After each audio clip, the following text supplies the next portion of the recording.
Good evening, everyone, and welcome to New Whiskey Order's presentation of the Highlander. We're here today gathered to drink some delicious drams from our friends over at Glenmorangie. Got Tim here with us tonight to help present. How you doing, Mr. MacKenzie? I'm lovely, and as a member of Clan MacKenzie, who comes from the zone that Glenmorangie sits in Tain, I'm ultra excited about this one. I think Glenmorangie was one of my first loves coming through in the single malt world, so this one's close to the heart. So we're just going to make Tim a ceremonial man of Tain for tonight. If only, Myke. I dig it. We got Russ with us tonight who puts all of this craziness together. Good evening to you, sir. Oh, hello. Good to see all of you. And we got Casey, looks like logging in from a restaurant, I'm sure. What are you eating tonight, Casey? Or the gym, yeah. For sure. He's like, I'm not going to show you. It'll be on the grams tomorrow. Fair enough. All right. Well, we got a good crew here tonight. We got some great whiskeys in front of us. I'm sure everybody's had their whiskeys poured for the last little while. Hopefully everybody has their teeth still in their skull. And we can get right to it. I'm excited. I mean,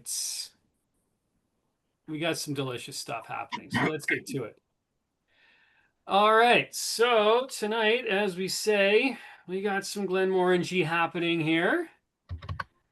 So a little bit about our friends at Glenmorangie. I'm not going to read all of this. I know that most of you aren't really interested in any of this, but Glenmorangie makes whiskey. They make Scotch whiskey, in fact. As we know, they're in Tain, and they've been around for a long, long time. One thing that I thought was really cool, they have the tallest stills in Scotland. It's 17 feet, which is... as they say, size matters. So they've been around officially since 1843. I was looking through their history. Apparently there's illicit production there from this like 1704, I think I read. So they've been making whiskey there for a long, long time. Started out as a brewery, turned it into a distillery.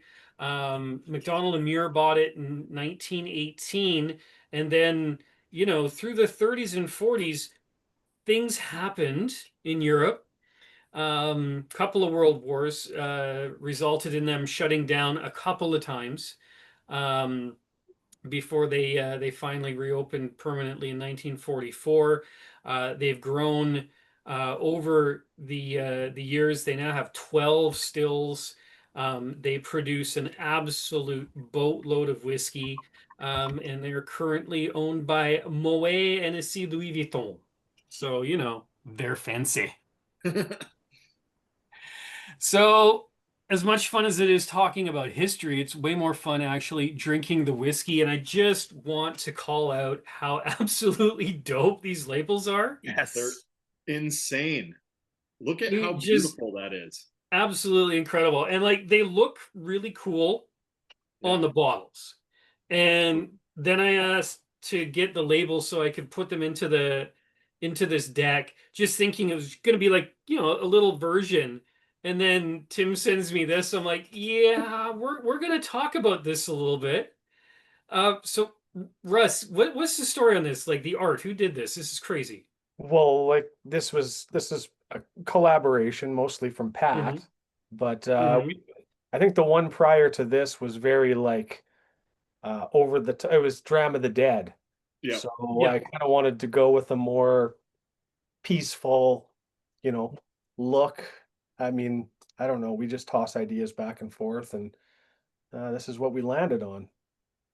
Yeah. I mean, the labels and the visuals and the content that you guys come up with is awesome.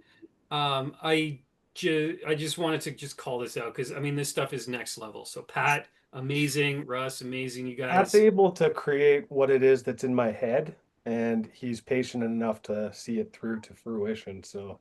And I'm sure that's a truly terrifying experience. It's not easy, but he's very a tip of the hat to you, sir. Seriously. No, we actually work really good together. So Yeah, came out amazing. No, it's absolutely amazing. You guys knocked this out of the Yeah, park. well done, Pat. I Well will done. say though, this was a missed opportunity not to have like Sean Connery and what's his name, Christopher Lambert's face just on these bottles. I mean, there's always tomorrow. There's Yeah. always a next time.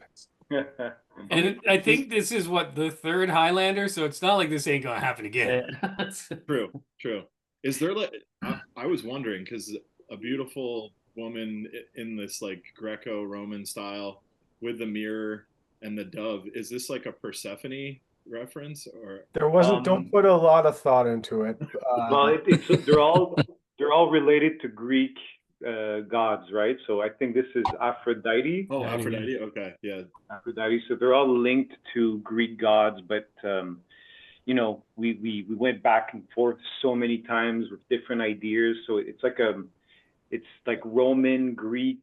It's like a mixture of a lot of things. An amalgamation. We could say. It's awesome. Kind of felt like it was a good opportunity. Just Glenmorangie is just kind of a gentle kind of whiskey historically. Totally. So just kind of, it just felt right, I guess. Oh, it's unreal. Yeah, Like, you guys absolutely absolutely knocked it out of the park with this one. So well done. Well done. Thanks. Yeah. All right, let's drink. We might as well. So Colin's first halfway through. up, out of the tank, we've got the Millennium Malt. So this is a 12-year-old and done in first fill oak.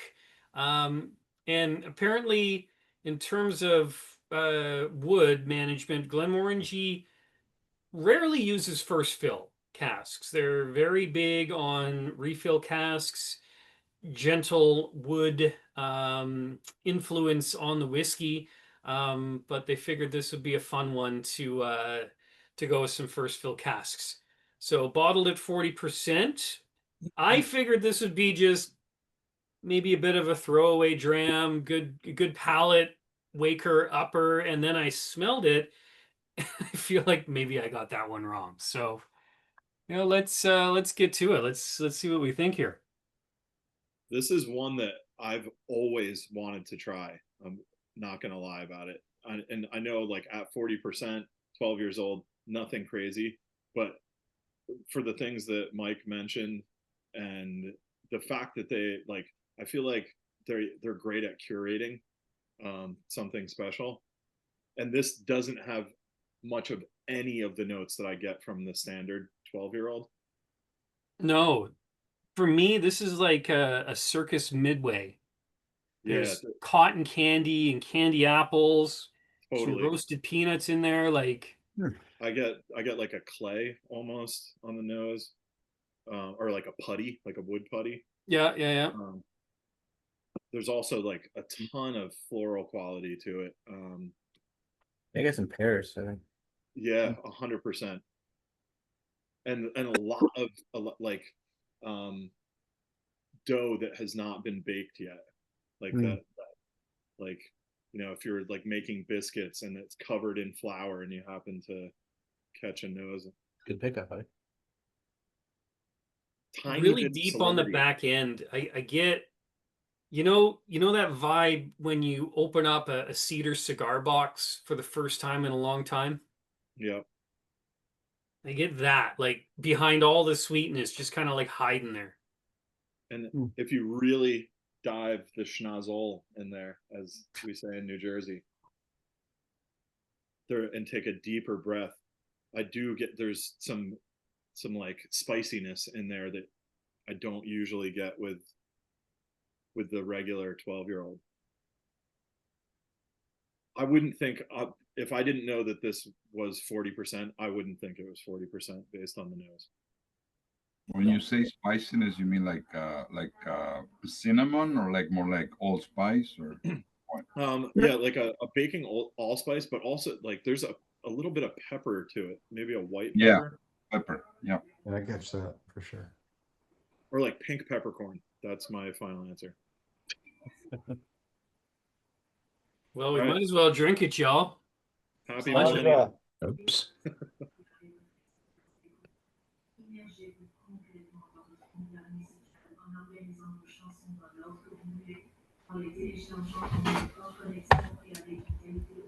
There's that there's this woody quality, like a saturated.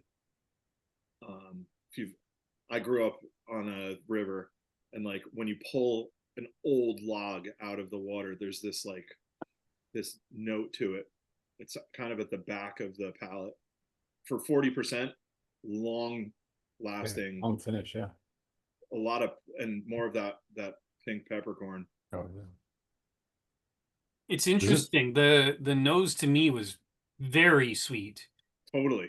Yeah. The palate much less. There's much more herbalness to it. There's heather. There's hay. We went from like the midway to the hayride. Yeah, for sure. Fall fest, yeah. Like damp hay. Mm-hmm. Favorite of the night so far. Class. Was this Yeah, a the regular? palate was release, or- very unexpected after the nose. Yeah. Definitely disparate. I kind of like that every once in a while when it throws you like that little Oh yeah. fucking bob and weave. I mean, for a starter, I'm not put off by any of the notes on it. A filler at best. Yeah, I mean, yeah, Filler. not A filler. nothing wrong with it though. Oh no. I mean, it's always nice when the filler Delivers. delivers. Nice mouthfeel too. Yeah, Mhm. see, like it's kind of flabbergasting to me. It's 40%, and the legs on it. Look at. Oh, you can't really see my, but the legs are forming very, very uniformly and fairly slow. Like It's a nice little whiskey. yeah, blind, I would be pumped with this. So when they're slow, does it mean the age is older? Is that what it is? Usually it means the ABV is higher. Yeah. Okay, More- and the thickness of the legs, thin versus thick, is what? And how well if they drop it like different speed, it has to do with the chill. I mean, Colin can probably speak to it too, but it has to do with the chill filtration pulling fatty acids out of it. So typically a non-chill filtered cask strength whiskey will be very slow to develop the legs, and they'll be uniform in space and how they drop. A thin whiskey will immediately start dropping, whereas this one it's like if I had I would think it was in like the 48% zone. And it's very oily or whatever, like, right? Yeah, for sure. Like Russell, you don't have that bottle handy, do you? No, I think it's in the trash. Yeah, don't dig for it. I would be interested to find out if it was chill filtered, because I don't know Well, at this time if they were doing that. They might not have been. But so florally. I mean, there's like there's a specific flower, lily of the valley. Mm-hmm. There's a lot going at the end of the whiskey. It's like there's that spiciness, but there's a bitterness too, maybe like dark chocolate and like cinnamon, but most of the action is at the end for me. Yeah. Yeah, I'm looking at a close-up of like the picture of the front of the bottle. It doesn't say anything about chill filtration. Maybe on the back. AI says the mention of chill filter is not part of the official description. Got it. Yeah, I mean, at this time, like this is a year 2000. This is well before most enthusiasts were like that. That's a selling point, you know. I feel like that's more like in the 2010 to 2015 zone, where the populace was more educated on it. I think when this came out, this was a drinker. You know, anytime you put something like Millennium on it, you're gonna have some collectability. But I think for the most part, this is probably just like a beefed up version of the 12. I would assume not much more expensive either. No. That's cool though. I'm stoked to have tried this. This is one that I've always. I'm talking like 10 plus years. I've wondered about this one. But thanks, Russ. There you go. Boom. What a beauty. Fun way to start things off. Yeah. Yeah. So let's get to The the big next dog. one here.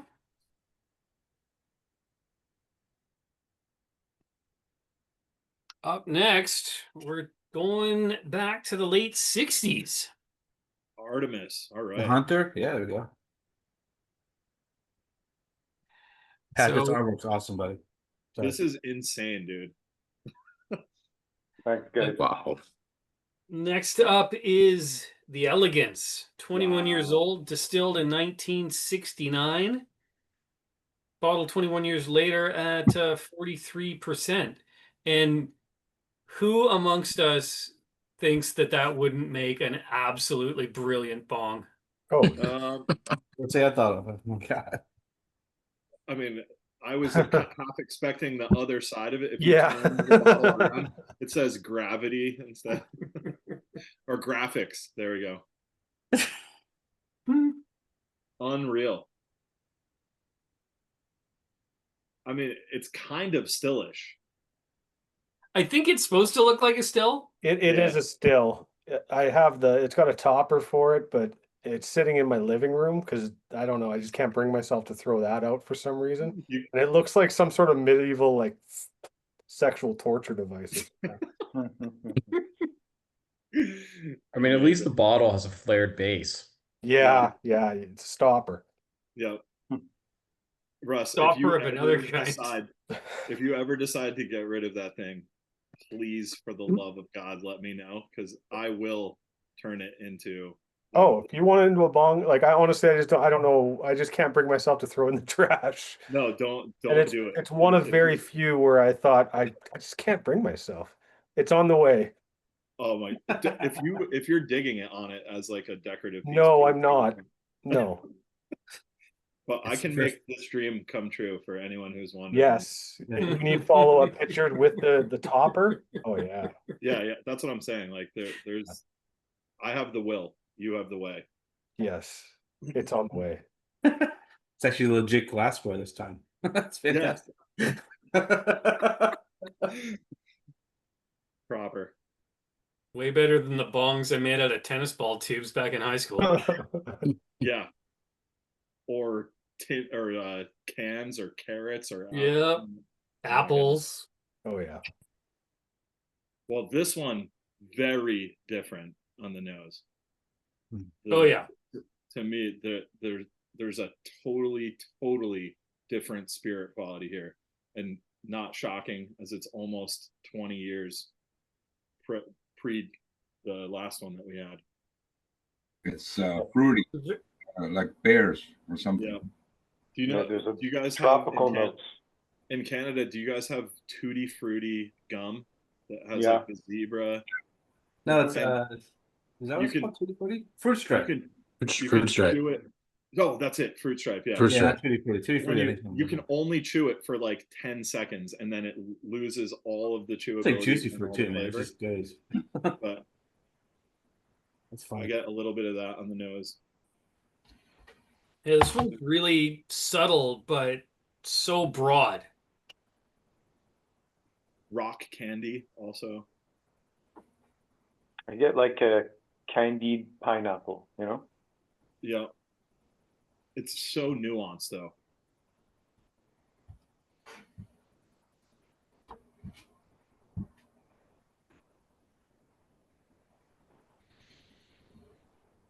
A little bit of oakiness, but I would think that this is, following the Glenmoe tradition of second fill.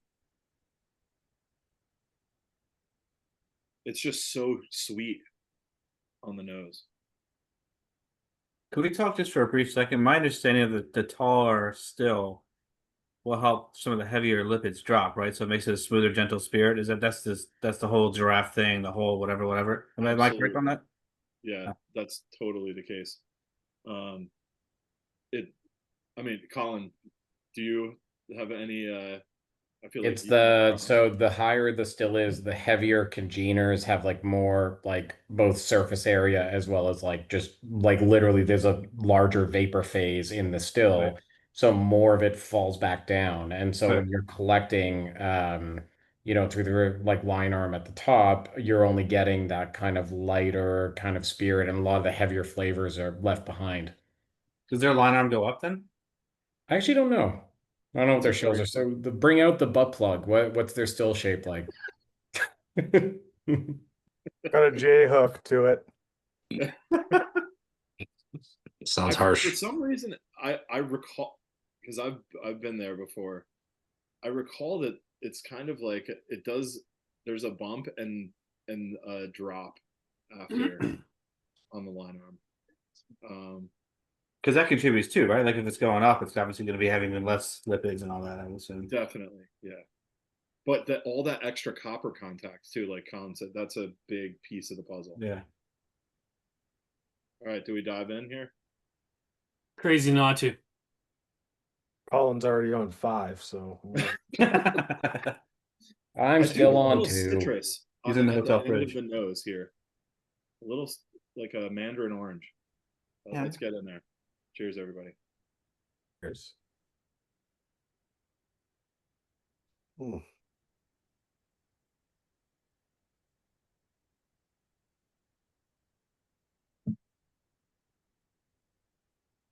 Wow, that was subtle.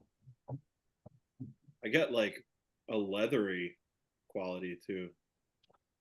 Very changing, like roller coaster-y. Oh, it's really briny. Yeah. Like if I tried this blind, I'd say this is like an old Pulteney. Yeah, there's a lot of savory in there. So the smell was more like fruit, and the taste. No, sorry, the smell was more like fruit, and the taste were like flowers. Yeah. Weird. I get a lot of bread notes in the taste. Yeah, like malty. It's like a malty. It's waxy too. Mm-hmm. And very drying too. Towards the end, yeah. Yeah, it's just like, it's Well, really. I mean, that's gonna be that's the age. I want some oysters with this. Seriously. Mario, get back to Hamilton. We're going back to Macy's. Yeah, this is another one that like the nose and the palate are so far from each other. Oh yeah. Going back to the nose, I think it smells sweeter now. Yeah, I get pears again, actually. Yeah. I was expecting I like tropical fruits, but I didn't get any on the taste. No, it's wild. I do tend to get orchard fruits from Glenmorangie, whether it's like apples or pears. Yeah, Fiji or something like that. But with some water, the orchard comes out on the nose. Okay. I'm interested to see what's going to happen with the palate here. I'm getting some like roses for some reason. Red roses. Yeah. How romantic. There's for sure I agree with rose. I would like rose water. There's Rose like water. a black tea kind of quality to it also. What? On the palate. Good call. Reggie, to answer your question on the stills, they're basically a 45. They just go straight across. And they are 90? tall. Pardon me? You mean 90 then? Oh, sorry. Yeah, 90. Yeah. Cool. I didn't do very good in math. Math is hard. I can cut wood, and I'm sure I would have figured out it was a 90, but whatever. Just to make sure I understood. That's all. We're not here to judge, Russ. We're not here to judge. 90. I was speaking in American degrees. That's why I said. Oh, yeah. 45 kilometers to the left. In freedom units. Freedom units. That's class. There's something else on the nose now that it's almost like earthy, like a dunnage, dusty earth. Kind of goes with I mean, Tim, I got it's apple picking season or close to it's cider mill season. So like True. you walk into the cider mill, you get like all those overripe apples a little bit, Totally. where you get that earth and that orchard smell. That's what I got when I first smelled it. You know what? That just Nailed absolutely it. unlocked it. It's compost. Yeah, Like, like my grandfather used to, when he would have multiple apples every day, so there were always the cores and the he never ate the skins for whatever ungodly reason, but that in like a leafy compost, when you turn it over and there's that super dark earth underneath it, just unlocked it. Great call, Brian. That's interesting because my wife doesn't eat the skins of apples either, usually. I was like, I think you're the only person I've ever met. Yeah, well, that's the other. Rod MacKenzie. That was another. Really, really interesting. And the palate's pretty complex.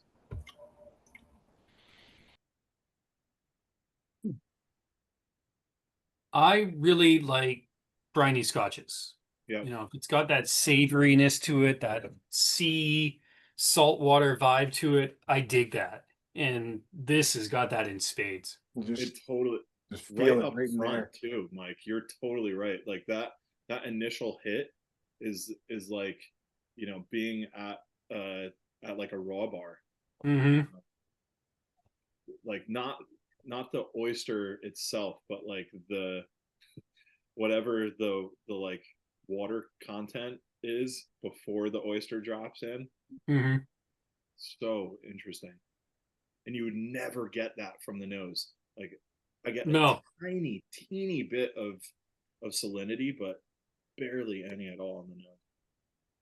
So I have a stupid question. So is the salinity more because where like the rick houses are near, like I guess the Firth? I'm just looking up online here. Is Yeah, that you're where right. it's coming from the environment, like when the bed it's coming in from the salt water and the maritime and all that? All right. Yep. Yeah. I'm not at this point. I'd have to do some deeper digging, but I think they've matured mostly in Tane, up until a certain point in the 90s, I think. I think most of it's in Glasgow now, right? And in Yeah, the bonded yeah. warehouses.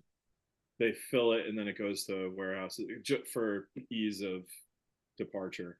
Yeah. But if I had to, I'd bet some good money that this has matured close to the ocean.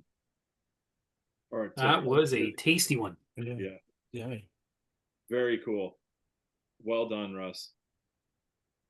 Yeah, my understanding of the salinity thing is it's very poorly understood. Like because it shouldn't really get into the whiskey, and also a lot of the stuff that we think is salty and like aged by the sea is actually aged in like a dunnage warehouse outside Glasgow, unbeknownst to us. So yeah, it's sort of a poorly understood phenomenon. There are a couple Isla distilleries that I've had like similar whiskeys that are some that are they're Bunnahabhains, some that are for sure matured in warehouse 9 or warehouse 6, and then others that, you know, the macro versions that absolutely leave Isla as soon as they're filled. And there is a difference. I wonder sometimes if it's the streams, you know, the water sources that they're using. That was my next question. Is it not from the location or the sources? There are theories. Like there's a theory that it's also about like if the barley was harvested in somewhere with like the sea spray, but then it should probably be distilled out. That's true. But the barrels should be like not truly airtight, but like tight enough you shouldn't be able to get salt vapor into it. So it's a bit weird. Yeah, and all of like the dunnage warehouses that tend to be at these older distilleries, you know, there's stone walls that are 3 feet thick. Like, yeah, you've got a wooden door that, or 2 or 3 that, you know, is super old, probably isn't, you know, airtight, but how much is actively getting in? Like I know Bamor is super big about it, Lafroig too, with their certain warehouses like closest to the sea. Obviously, Bruichladdich doing all of their maturation. But yeah, it's like you said, semi mystery. I would love to know the answer to it because I'm a nerd. But I mean, it may just be some like combination of whatever flavor compounds that just kind of seem that way, and then like your kind of brain associates it with the story Right. because you're like, oh well, like it's matured by the sea, so you know Totally. that must be coming from the salt. yeah, like a placebo effect to a degree. Yeah, or power of suggestion. That makes more sense.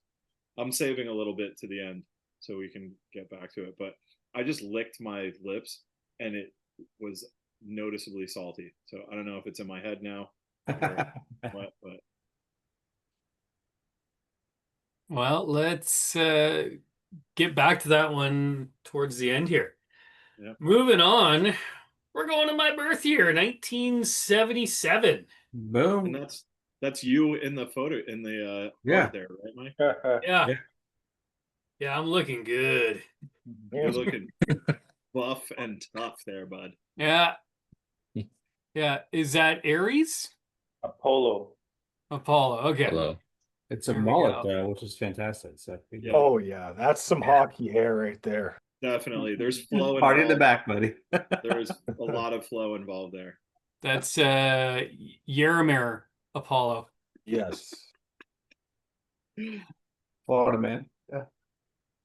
All right. So this is, as we said, distilled in 1977, bottled in 1998 at 21 years old after spending some time in some American oak barrels. So this one, I've been smelling this one already. Smells pretty good, not gonna lie. Oh man. What is it? Now we're getting a little spicy here. Yeah, this one's got something savory in the nose. Definitely. Caraway seeds. I was Maybe a gonna little say rye. caraway seeds. It's a bread note. And definitely some rye too. Yeah, Maybe a rye. little I was just gonna say rye. Yep. sourdough. rye. A nice like dark pumpernickel. Oh, there is totally. But it's like the dough, not the cook, not the cooked bread, right? Yeah. I get there's definitely a deep sweetness. I would say like a molasses. Yeah, I get that fennel note that you sometimes get from like a really good ex-bourbon cask. Yep. Dustin, don't shake the glass so much. Okay. You shake it like that, Hi, Dustin. Okay. right? You gotta go slowly. Thanks, brother. Thanks for the tip. I've heard absolutely totally different things about it. I've heard like vigorous. I've heard- Really? yeah. Like the more air, the more contact with the glass. Like I don't know what's right. Well, what I heard is if you shake it too much, all you're gonna get is the alcohol first. That's the shape of the glass is Oh, a piece of the puzzle there too. okay. I was actually just thinking about renovations in my head, and I was just like swirling like numbers. Like if I get 2 board, 2x6, 2x4. Oh no. I get there's a cherry to it also. Like in Washington State, this is so specific, but there's this cherry pie filler that my mom uses. Some of the cherries are like they're like a sour cherry, and the other ones are super sweet. And there's a remnant of both of those to this. I might sound crazy, but I get like that savory umami from maybe like a beet broth or soya sauce. There's something savory about it. Like I get those fruity notes that are like in the back, but the dominant thing for me is that savory, almost beef broth like flavor. Yeah. I was gonna say there's a vegetal quality to it also. Mm-hmm. Yeah. Almost like stewed beets. Yeah.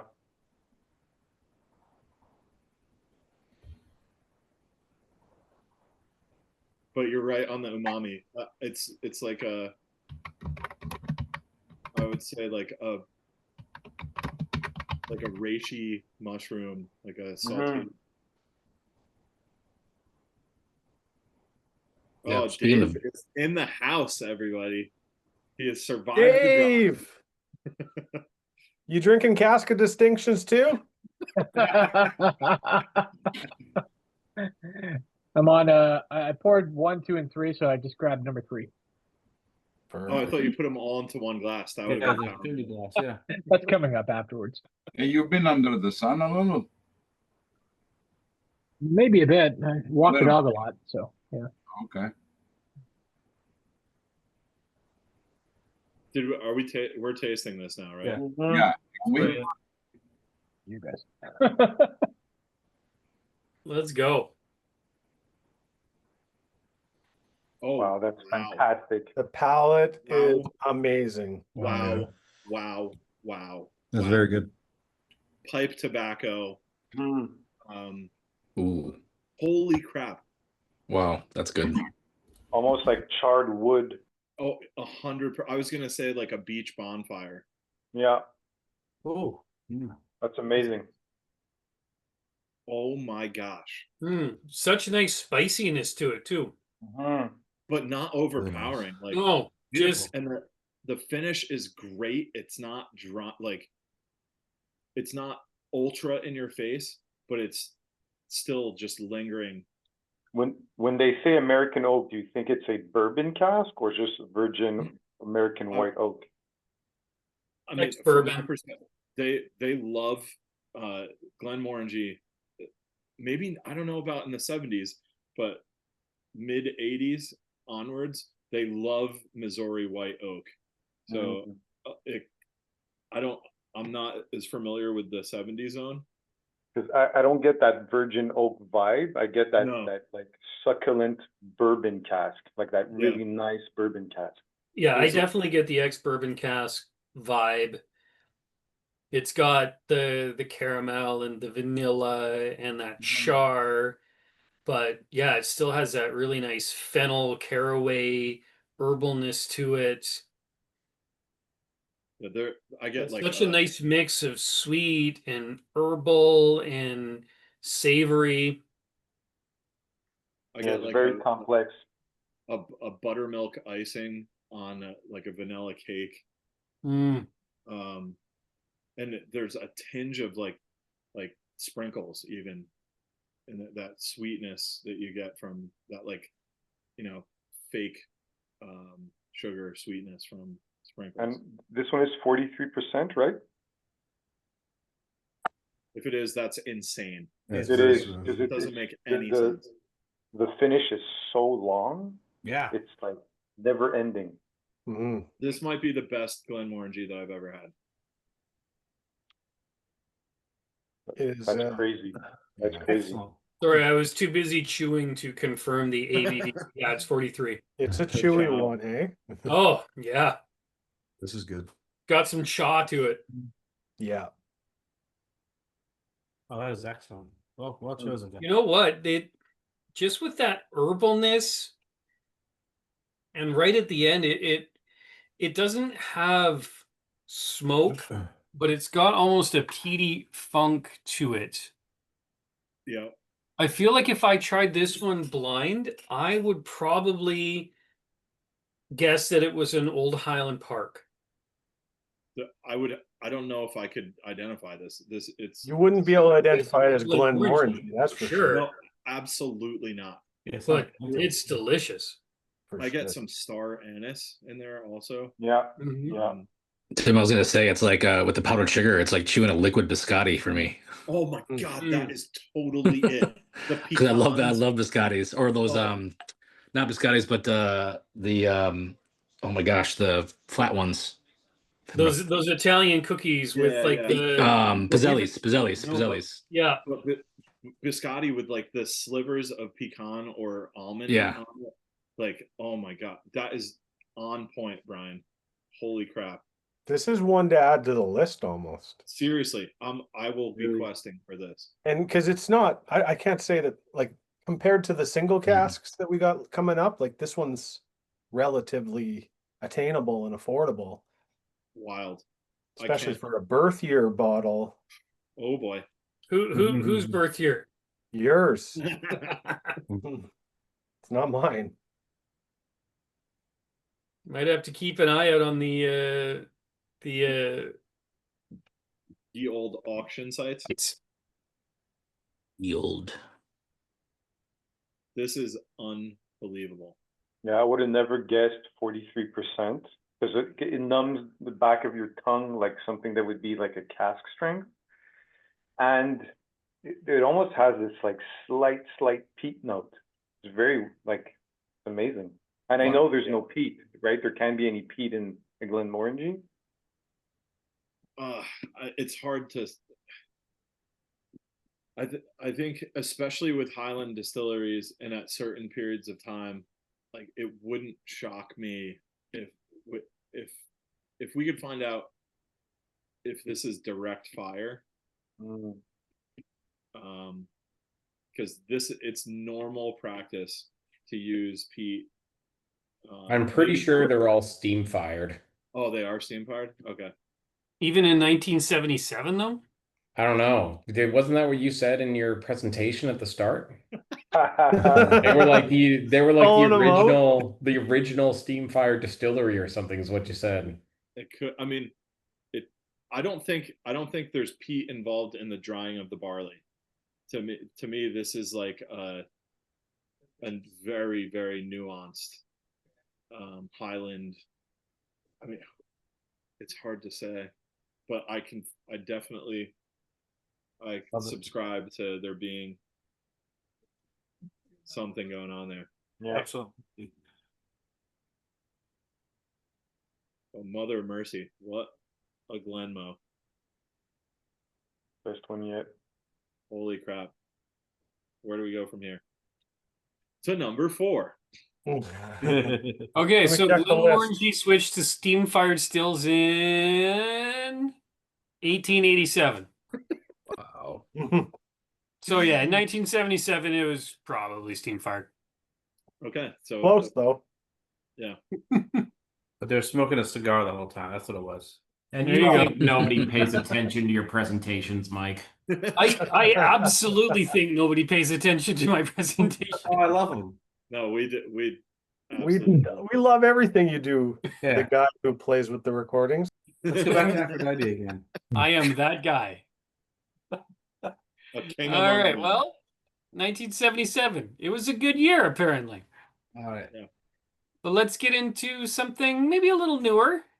Oh, baby. Going a little Sauternes. Sauternes wood finish.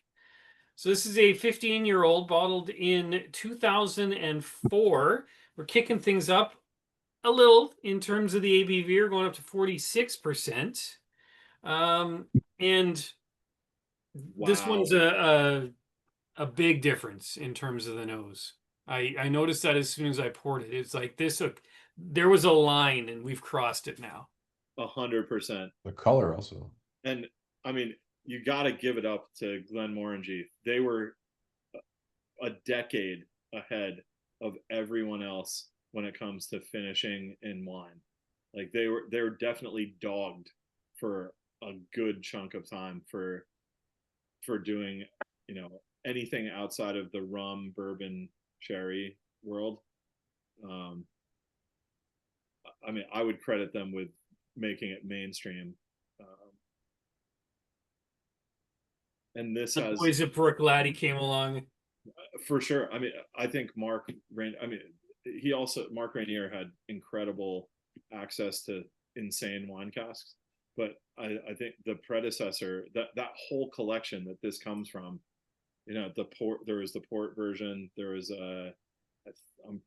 Sauternes, there was I think 2 different sherry versions and possibly one other wine cask, but I mean, predating anybody else messing around with finishes. And if I had to put, like, I'd eat a part of my hat. I would say this is probably Chateau Clément, if I had to guess. Smells pretty damn good. But even today, I mean, they still do cool stuff with wine, right? They Absolutely. still got Nectar d'Or, still got La Santa, you still got the sherry, the port, like, Yeah. and that's in their core range. Yeah. Not a lot of other distilleries out there can show that breadth of wine influence in their core. Totally. The pedigree.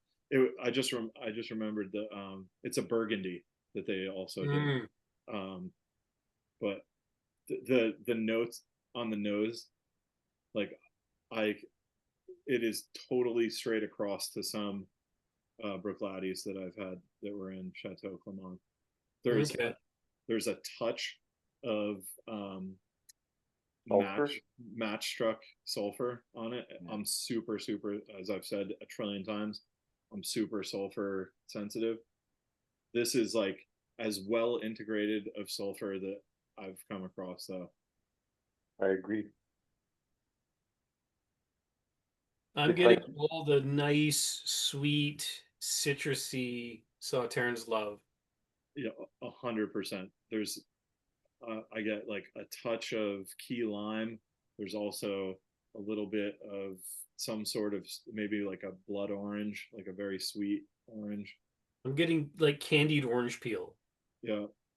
There's also a milk chocolatey kind of note in there too. Shoe polish, as weird as that might sound. Yeah, I get like the Christmas fruitcake. I was just gonna say that, Mike. All those like, yeah, sweet, dense raisins and nuts. It smells like Christmas cake. I have a is it Paul John? I forget which one releases like a Christmas edition every year, and it smells very similar to this. Yeah, Paul John puts out some crazy stuff. I mean, this nose is it's wonderful. Yeah, I almost don't want to drink it. Like, it's just... Yeah, I don't want it to ruin the... But if we must... Yeah. And I'll drink mine out of a Bruichladdich Glencairn. Yeah. The FOB, too. Lancha. Yeah.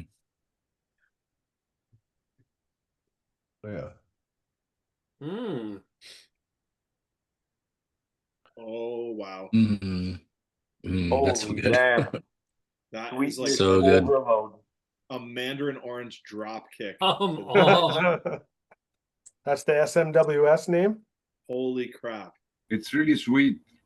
It's amazingly sweet. I mean, it's You know, classic dessert wine. Pour it out into a glass and send it to me, and I'll take care of it for you. It's terrible. Just get rid of it. This is insanely good for how sweet it is. But Tim, you know, you mentioned that sulfur note like a few minutes ago. It's actually almost gone for me now. There's only like creaminess left, like sweet creaminess. Absolutely, there's none of it on the palate. It's only on the nose, and it's still there on the nose. It's at the back end of the nose still. And I almost wonder if it was. Yeah, there's nothing on the palate though. Hagman's writing an email. Searching the auction sites. Yeah. I mean, I'm about to. Holy crap! This is like, nice. Wow, I remember the first time I had the Nectar d'Or, I was like, okay, I get the sweet side of single malt, like it. And this was when I was a bourbon drinker. I was like, holy crap! If this is what single malt's capable of, I'm done. I'm done with bourbon. Like, I mean, this was probably like a precursor to that. Because if this was 2004, this was like around the time they were sold, and I think they rebranded that range like shortly after they were sold to whatever Moet, Hennessy, blah blah blah. Yeah. I mean, this would have been like right before it was released for the first time. I think the first edition of Nectar d'Or was 2007. So this would have been right before. Yeah, that's all of this whole series is what became La Santa, La Quinta Ruban, all of those, the different port version and the sherry version. The Burgundy one is the only one that didn't turn into a core range piece, as far as I know.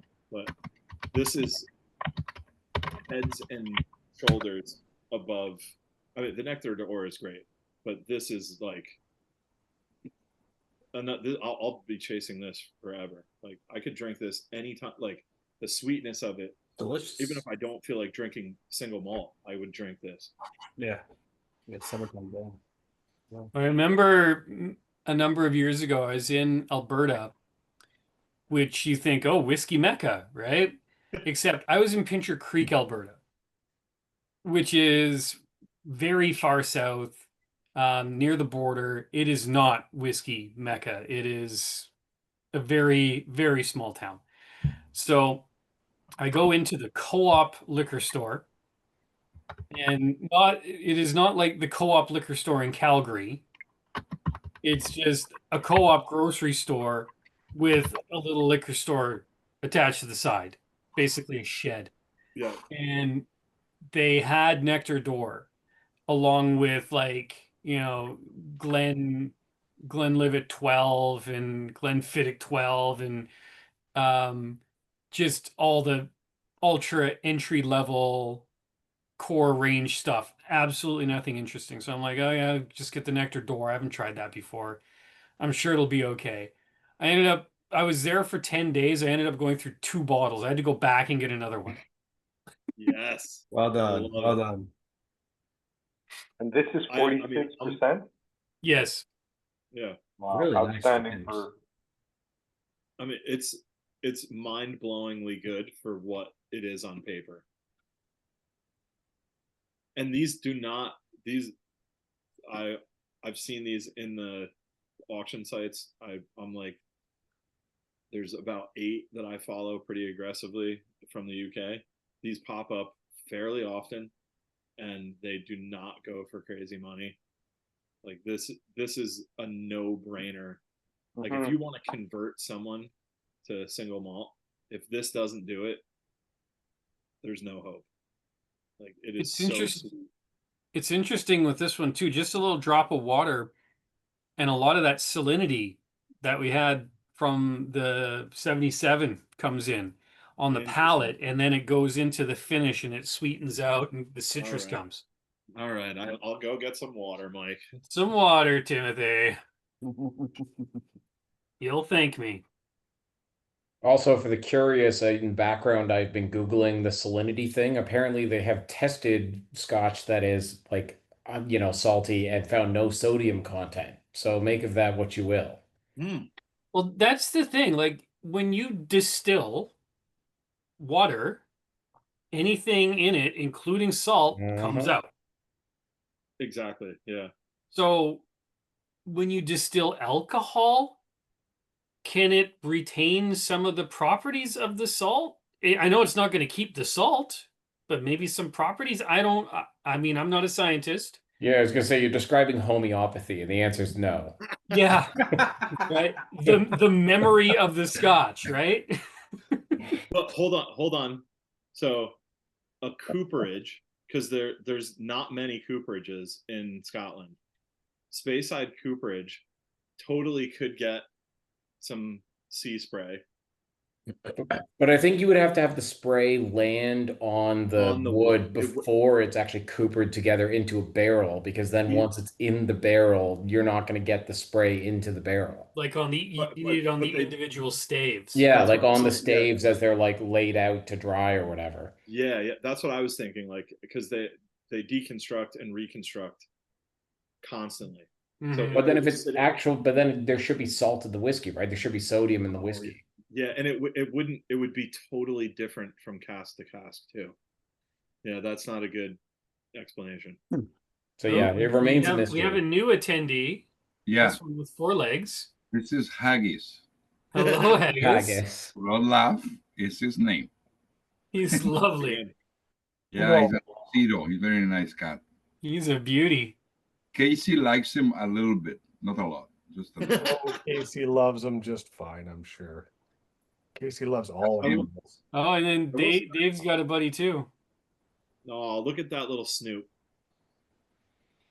Oh, I will say the water mellowed some of the sweetness on the nose for me. Mm-hmm. But it did bring out the salt. You're right. Yeah. Yeah, the salt really comes out in the palate. I feel like it was very bright before the water, and now it's a little more subdued. But on the palate, let's see.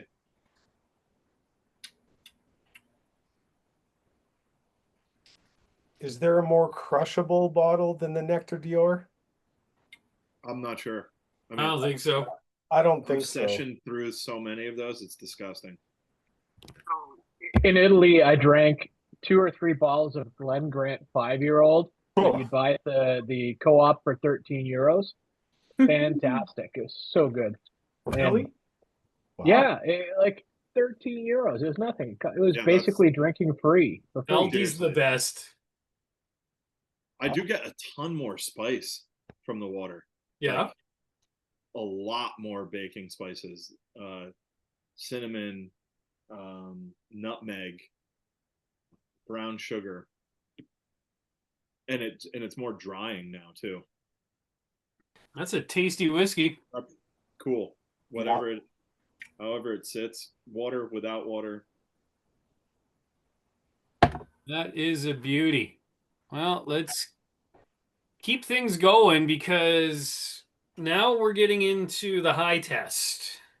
Getting into the cask strength, the single casks. It's about to go down. So, Tim, what do you think? We got a Madeira single cask and we've got a bourbon single cask. We got them laid out in terms of the numbers. Madeira first, and then bourbon. And then the bourbon, yeah. Should we flip it? I'm not sure. Give me 2 seconds. I've been smelling them all night, and I can't decide. Wow, the Madeira is definitely it's a fortified wine. Like, to me, it's coming out very, very potently on the nose. We've got Woden, it looks like, or Zeus. Yeah, the Greek and Roman version. Odin but it's an eagle, not a raven. Oh, right? it is an eagle. Oh my gosh, I didn't look hard enough. It's a wild-looking spear too, very Bronze Agey. Yeah. Right. I mean, holy crap!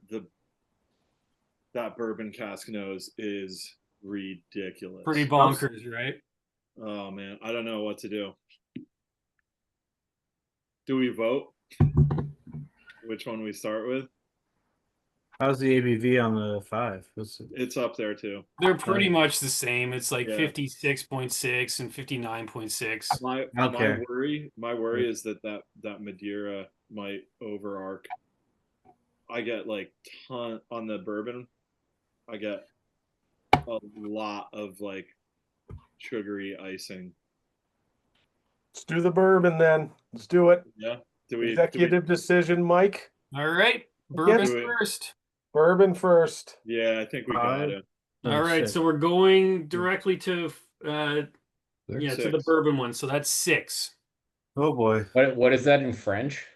It's Tabernac. Yeah, Tabernac is exactly it. And then we'll finish with Madeira, which in French is Corliss. All right, so tasting number 6, which we're doing number 5. From the rare single cask series, distilled in 1995, bottled in 2005 at punchy 10 years and 59.6%.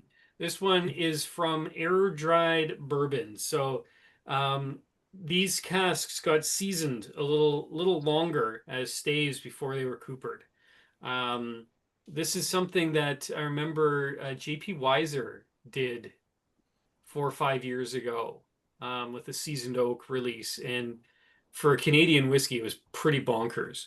So I'm interested to see how that extra seasoning is going to affect the barrels for this whiskey. I get like a cheesecake vibe. So sorry, Mike, what did they do? Like they soaked the staves in like a vat of bourbon after it was already used as a bourbon cask? No, from what I understand, they left them out an extra season outside to dry and be exposed to the elements. So you end up with a drier wood, which apparently will allow for more whiskey to breathe in and out on the cellular level, which could potentially impart more wood influence to the whiskey faster. I just noticed I don't have a number 5, but I have 2 number 4s. So extra Sauternes for me. Oh boy. Boy. Or You it get could 2 of the just be, Sauternes? Yep. You lucky lucky fucker. Oh, wow.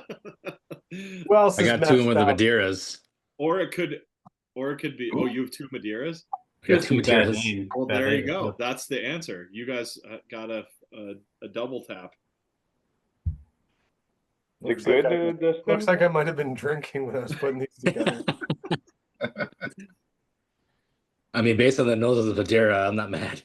No, they're both very, very cool but different. This to me is like very light and airy. I do get a bit of cheesecake. There's a little bit of like a graham crackery-ness to it. I get like Werther's candies. There's a very floral note too when you get really deep. Yeah, I was gonna say there's like this perfumey type vibe to it, like not quite Bowmore, but I almost think it's like the stalk of something. It's not the flower.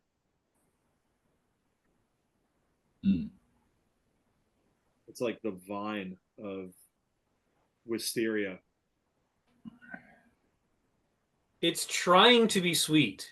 Like it's really trying to be sweet, but there's a bunch of other stuff going on there. Honeysuckle. Yeah, I can dig that. That's good. That's a good call. All right. I can't wait. Let's go. Sláinte.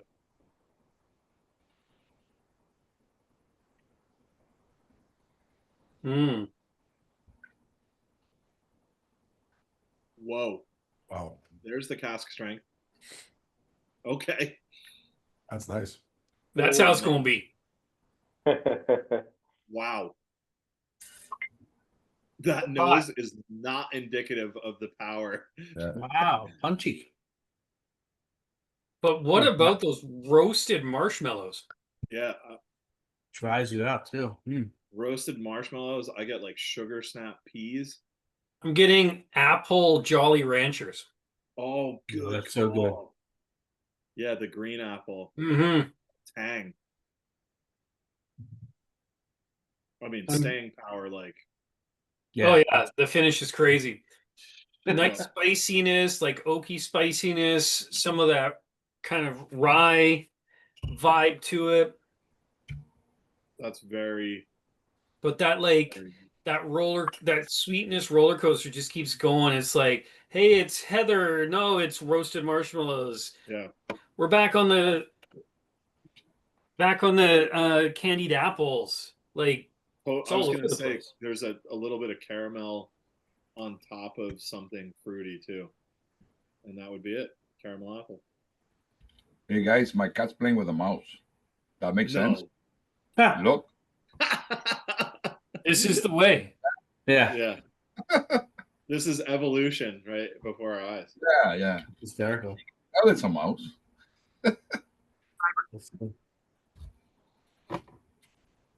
Oh, that's good. Holy good. crap. That's real good.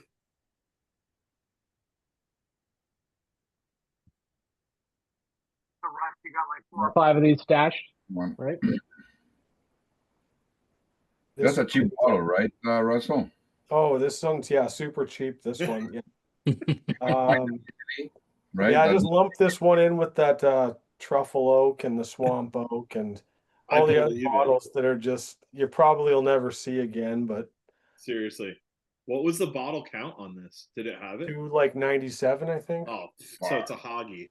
So Oh, 297. Yeah. Yeah, It said, 297 bottles. Holy crap! I actually remembered it.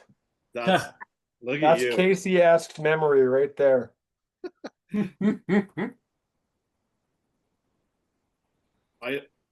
I'm still tasting this Oh my gosh, it's 2 amazing. minutes later. mm. We're going to be tasting this after we brush our teeth. Yeah. Like it actually, as I rolled my tongue in between my teeth and my lip, I taste it was all there again. The third sip is the best. Wow. Yeah, I guess. I mean, I'm gonna put a tiny bit in a Glencairn that has a little drop of water because I want to leave some without water in it too to revisit.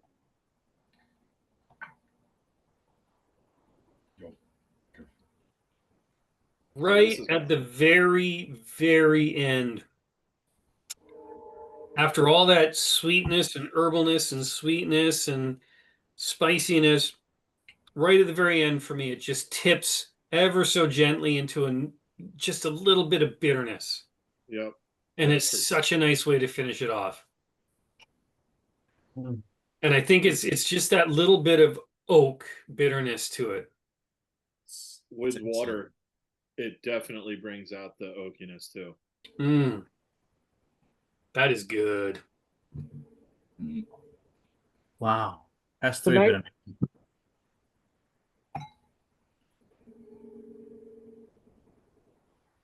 All right. This is not. Don't put water in it if you haven't. It's definitely better without it. Really? It's not bad, but it Don't do it though. Yeah, don't do it. It's actually, I think it's that's better. for the recording more than anything else. Oh, okay. Yeah, this one is like the opposite of crushable. This is the Glenmorangie that you want to sit down with, maybe with a notebook in your pen, and you just want to start scribbling out notes and analyzing it and picking it apart for an hour and a half. Put on some tunes. Yep. Yeah, you want some Coltrane for this one for sure. Yeah, it's a little jazz. Yep. Yep. Oh, I'm not a big like sketch type of a person, but this makes me want to like take out a notepad and just scribble. Yeah, that one's something. That one's something. Any Glenmorangie we've ever had in that box has been the highlight of the night. It's something about the box. Show the box, Mike. I don't know if I have a picture of the box. Hold on. I think you got the box. What's in the box? Yeah, seriously. Layups. You see this box? Don't matter. Buy it. You know? Yeah. Like, we're 3 for 3. I mean, Swamp oak, Missouri oak. Yeah. So you said it right. Missouri is how it would be said in Missouri.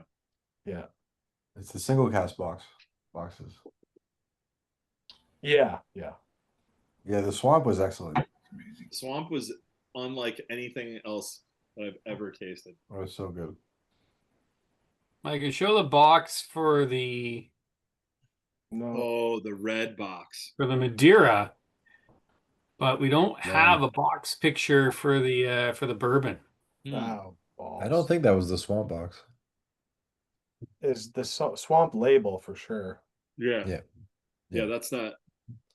It's like it's an era. Green box. Anywho. That one did not suck. All right. Well, we're down to the final whiskey, still single cask. This one in Madeira. Aquaman. Aqua Lad. Yeah. Jason Momoa. It is. So this one from 88, bottled in 2003 at the age of 15 years. From a Madeira cask, I'm thinking it was maybe a hogshead or something bigger, because 856 bottles came out of that. It could be a barrique too, because Yeah, it could be. But yeah, a little fortified wine action to finish up the night. And this one smells pretty sharp. this is fortified. Yeah, this one's bringing the heat. What's the ABV? It was 50, 56-ish, something like that. Yeah. Oh, Yeah, 56.6. So a little lower than the bourbon single cask, which was 59.6. Which is crazy because to me the alcohol is so much more present on the nose. On this one, yeah, for Probably sure. a good call to have switched them around. Yeah. Cheese with this, like, Oh, I was gonna say I was getting a big prune note on this on the nose. I was just gonna say like a plum balsamic reduction. There is a Go little with bit this of really old salinity cheddar. there, too. A little savory quality. Well, like the to it. Irish cheddar with the Yeah. crystals in it, a little bit crunchy. Oh, I might have to go up to Costco this weekend now. no, yep. You just activated it. Yeah. God damn it, I hate Costco on the weekends. Yeah, it's gonna be madness too. You know. It's the worst. 30, maybe 1 o'clock in the afternoon, it'll be perfect. Yeah. Yeah. It's very, very pit fruit forward. Yeah, this is all dark fruits. I'm getting plums and blackberries and stewed raspberries. Yeah, yeah. A lot of like black forest type notes to it. I'm getting some funkiness too, though, like truffles and mushrooms and Yeah. There's absolutely a savory end to it. and I'm definitely getting like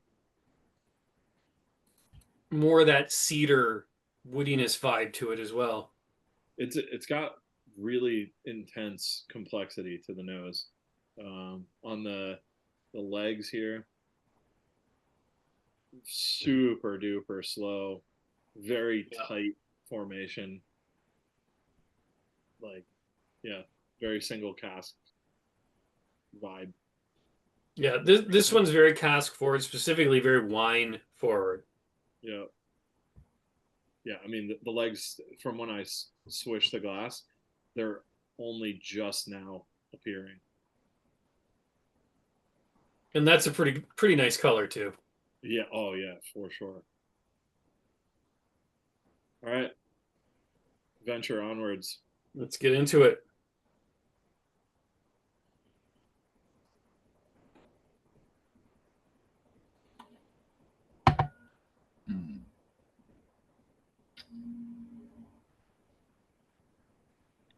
Wow.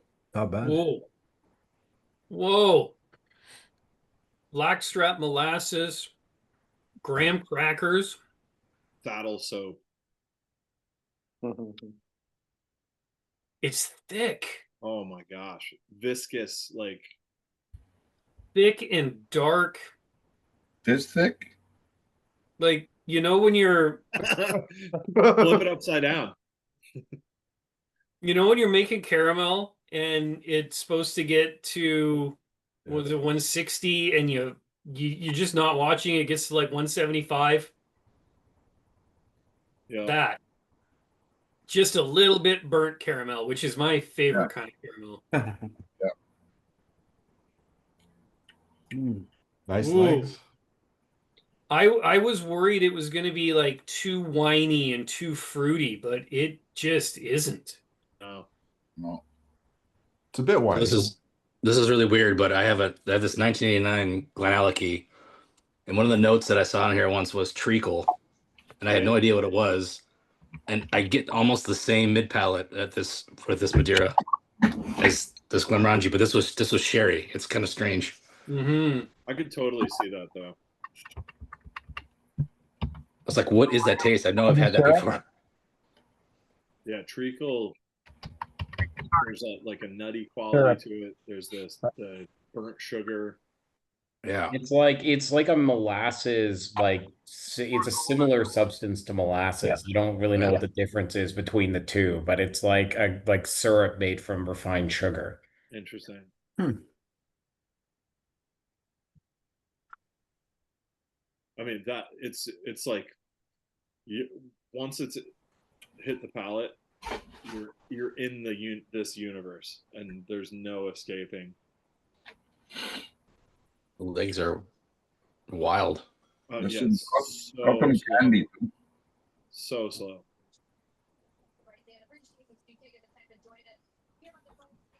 Back to the nose, I get so much more wood influence too, like sawmill level.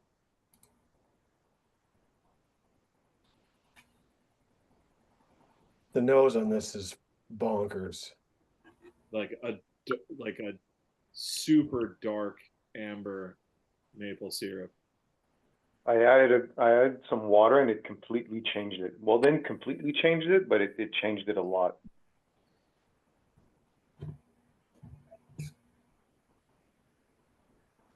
On it? Yeah, water definitely helped it for me. Wow.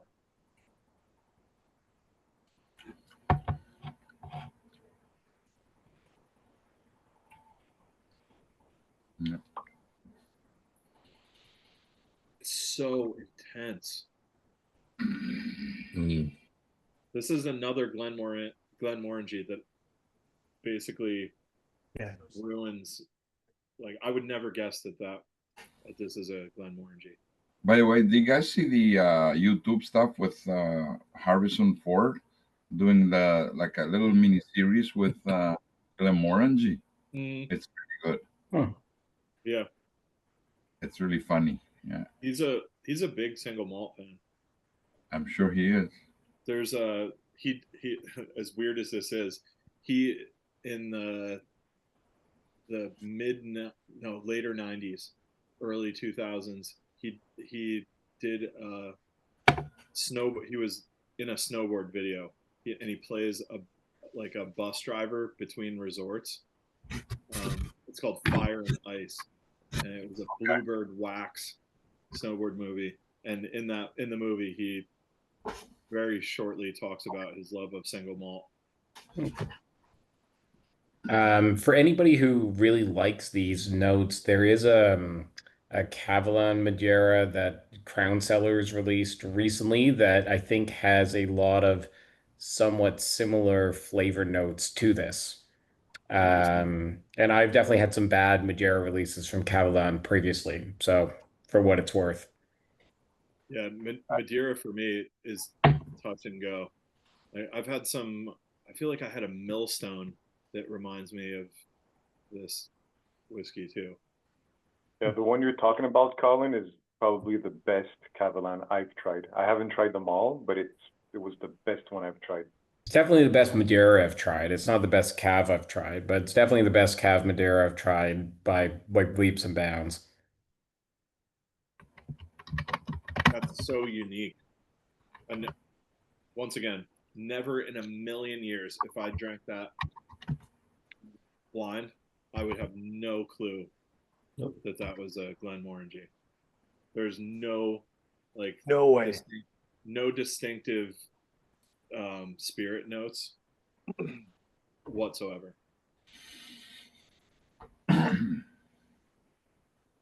It might not be one. It might not be one with the tasting notes, but I can safely say that some of the best whiskey I've ever had has been some of the Glenmorangie single casks that I've had, and some of the worst has been Glenmorangie core releases. Yeah, I'm with you on that. There's some dogs. There's some dogs for sure. I was gonna say the internet here is apparently not great. I definitely cut out during the first one, but it seemed like everybody really liked it. My notes were bland apple and wet cardboard. It has that wet cardboard. I kind of like. I don't know why, but I kind of like that. It's like in an a lot apple of press too. It's like somebody pressing apple juice, red-skinned apples.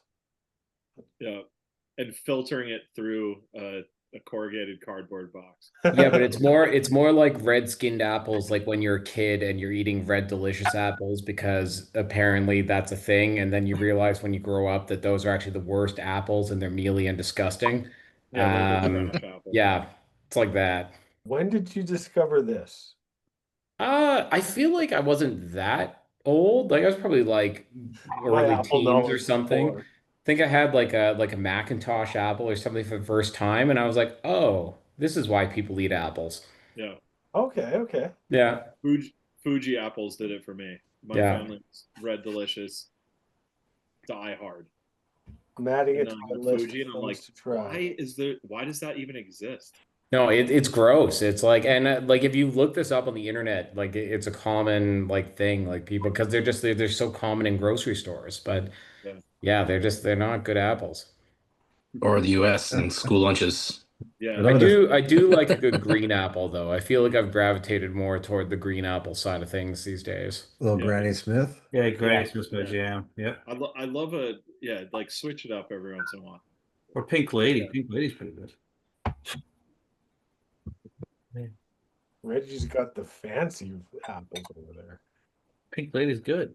Pink Lady is good. I'm with it. It's like a red Granny Smith. It's just tart. Gala apples also top tier. Yeah. I like a Gala every once in a while. But the Pink Lady is like that's like the Sauternes of the Sauternes of apples.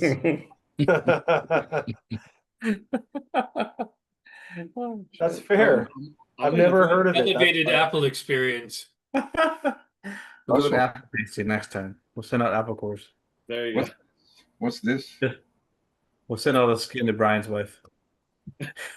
What is I was that? worried about that. Yeah, what when is you first put that? Mario's wondering what that is. Oh yeah, so I was also wondering what it was meant for. Like it's a very nice it's a very nice leather, but I was like, what's it intended for? I mean, my cats like it. The intention is for a tasting mat, but the actual purpose. Are you ready? I got mine too. Oh, there you go. Okay. I mean, mine's on my desk. Great. Not on It's my actually desk. a mouse pad. I was actually thinking it was maybe a mouse pad. And like a huge mouse. I have one, but it's blue. It's so that I'll show. I have two now. So I'll show you the other use for it. When you get to the town center, in your 1400s, Hear ye. race, Yeah. Hear ye. town crier, and you can give all the names of the witches that exist in your principality. Hear ye, we. Fun fact, Tim. I lined all my cabinets with this leather-esque material. Because I had 150 of these fucking things. Dude, that is so top tier. Fantastic. Talk about who is more like recycling minded and sustainable than Russell Fawcett? Oh yeah, you know it. I'm just a real piece of work. This guy, Special. he is leaps and bounds ahead of the curve. We are just existing in the wake of his existence every day. Yeah. They also make good yoga mats for your cat, Mario. Yeah, there you go. They're just too small for yoga mats. They're close though. No, I honestly, like, maybe I'm not a small guy, but I'm not a big guy. But like, I love having space to spread out. And any of the other whiskey mats that I've ever come in contact with, I feel like it's consolidating space. Here, I feel like what was the Will Ferrell movie where the Step Brothers, where they're like, plenty of clear the room for out, and activities. like, we have all this room for activities. You like avocados?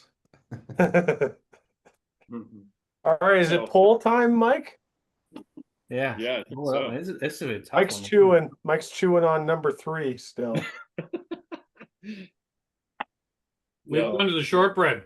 The Walkers. He's got, keep That's walking. some good shit. All right, poll time. Let's get to it. I'm going back to my. Oh God damn it! I'm revisiting. Mike, fun fact on Walkers. Don't mistake these for what you're eating. What the hell is that? Hilarious.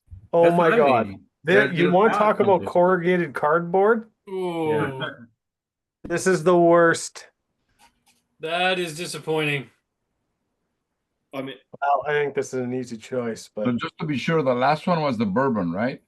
Yeah. The last No, one we Madeira. drank was the Madeira, Yeah. but the number Last 6 one, was the Madeira? bourbon.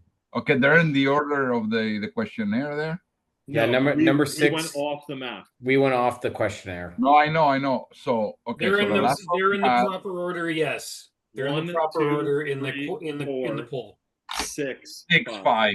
Pag, But just choose sure, Sauternes, Pag. This Just choose last Sauternes. one was the Madeira. just choose Sauternes. The last whiskey we drank was the Madeira. Yes. Perfect. I'm voting. Get your votes in, boys. Get your votes in. Voted. I can tell you now, revisiting number 2, not even on the map. For me, at least. Like tap water now. Yeah, seriously. And You number mostly 3 want it for the butt plug.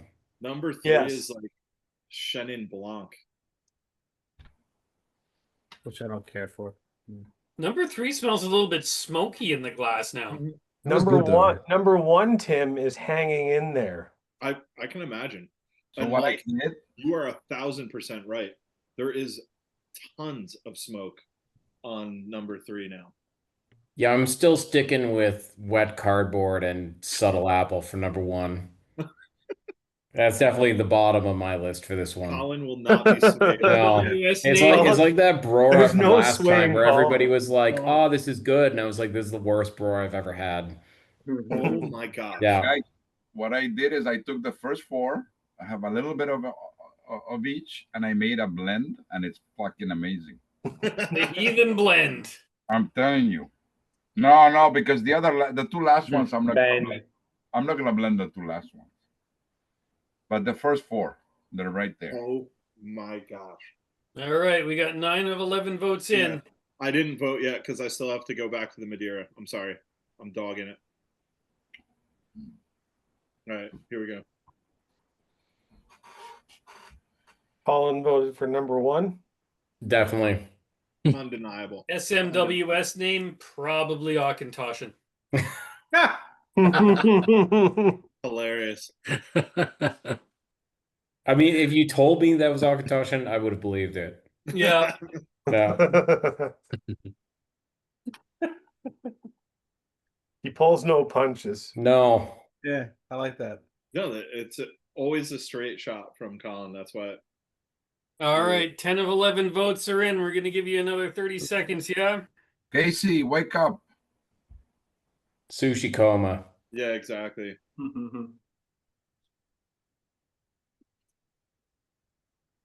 All right. It was tough. This is interesting. Oh, And this is not something that's happened before. no. Wow. Pretty even split. Whoa. Oh, And Okay. remember, as the host, I don't get to vote. Correct. But- Where do you go, In that Mike? poll- Where do you We know what you voted So- for. We actually have a 3-way tie. Out of how Oh, snap. interesting. Didn't You go for voted the 77. 77. We went 77 77. was my favorite. Ah.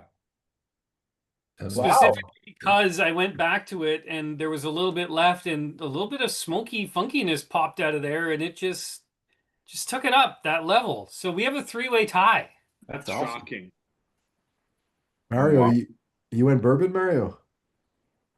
what was that? Yeah, no, I was Madeira. Yeah, I I went went Sauternes. I went bourbon. barrel. Sauternes. Yeah, I want bourbon. I was between the 77 and the Sauternes, but just the way that the 77 developed, I got to vote for that one. Yeah, I'll tell you this. 77 Sauterne bourbon cask. We're talking a micro Right. difference. I would drink all of them all day. Yeah. Yeah. The- Oh, yeah. they're Stunning grams. Stunning grams. Great lineup, guys. Well done. Well done. Fantastic Thank you. lineup. So Thank good. you. That was amazing. Russell, you Beautiful, beautiful boy. Oh, there it is. Oh, there there's you a go. cutie. Good There, boy. All right. Well, I know I, for one, am really looking forward to the opportunity to swear. Sorry, were we not supposed to be swearing? Well, It takes all of Way our too talent coming out. monetization I away mean, from YouTube.